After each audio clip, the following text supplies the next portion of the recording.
नमस्कार शेतकरी बंधूंनो, आज बुधवार 28 जानेवारी 2026। शेतकरी मित्रांनो, कापसाच्या दरात आजही प्रति क्विंटल मागे 200 ते 300 रुपयाने वाढ पाहायला मिळालेली आहे। मित्रांनो पहा चॅनलच्या माध्यमातून कापसाला काय मिळतोय बाजारभाव। मित्रांनो पहिली बाजार समिती आहे उमरेड। लोकल कापसाला आवक आलेली आहे 1259 क्विंटलची। कमीत कमी दर मिळाला आहे 7900 रुपये, सर्वसाधारण दर मिळाला 8050 रुपये, तर जास्तीचा दर मिळाला 8150 रुपये। पुढील बाजार समिती आहे देऊळगाव राजा। कापसाला आवक आलेली आहे 1100 क्विंटलची। कमीत कमी दर मिळाला 8000 रुपये, सर्वसाधारण दर मिळाला 8325 रुपये, तर जास्तीचा दर मिळाला 8400 रुपये। पुढील बाजार समिती काटोल। आवक आलेली आहे 145 क्विंटलची। कमीत कमी दर मिळाला 7500 रुपये, सर्वसाधारण दर 7900 रुपये, तर जास्तीचा दर मिळाला 8000 रुपये।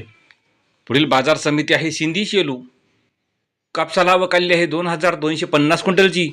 कमीत कमी दर मिळाला 8110 रुपये, सर्वसाधारण दर मिळाला 8250 रुपये, तर जास्तीचा दर मिळाला 8305 रुपये। मित्रांनो पुढील बाजार समिती आहे हिंगणघाट। आवक आलेली आहे 7000 क्विंटलची।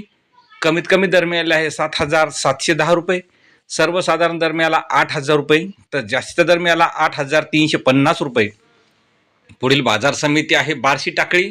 आवक आलेली आहे 1755 क्विंटलची। कमीत कमी दर मिळाला आहे 8010 रुपये, सर्वसाधारण दर आणि जास्तीचा दर सुद्धा 8010 रुपये। पुढील बाजार समिती आहे कळमेश्वर। आवक आलेली आहे 625 क्विंटलची।